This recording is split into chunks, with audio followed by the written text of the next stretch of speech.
Sevə bilmirəm. Nə olub mənə, dəyişmişəm bu qədər. Səndən sonra mən kimsəni sevə bilmirəm. Göz yaşı tökmüşəm arxanca nə qədər, o qədər ağlamışam, gülə bilmirəm.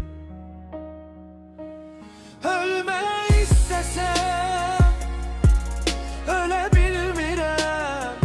Sənə gəlmək istəsəm gələ bilmirəm. Səni görmək istəsəm görə bilmirəm.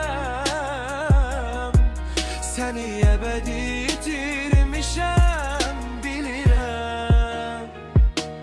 Sənə bağlı dəli divanədir bu ürək, qəlbim sənə bağlıdır ona tək. Sən gərək, səni seçdim, çox sevdim, tək səni bilərək. Səndən özgəsini sevgilim sevə bilmirəm. Sənə bağlı dəli divanədir bu ürək, qəlbim sənə bağlıdır ona tək. Sən gərək, səni seçdim, çox sevdim, tək səni bilərək. Səndən özgəsini sevgilim sevə bilmirəm.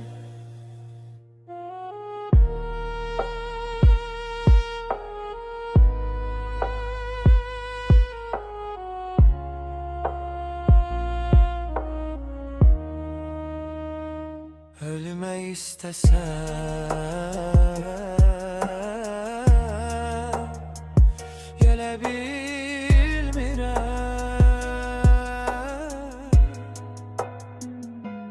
Ölmək istəsəm ölə bilmirəm. Sənə gəlmək istəsəm gələ bilmirəm. Səni görmək istəsəm görə bilmirəm. Səni əbədi itirmişəm, bilirəm. Sənə bağlı dəli divanədir bu ürək, qəlbim sənə bağlıdır ona tək. Sən gərək, səni seçdim, çox sevdim, tək səni bilərək. Səndən özgəsini sevgi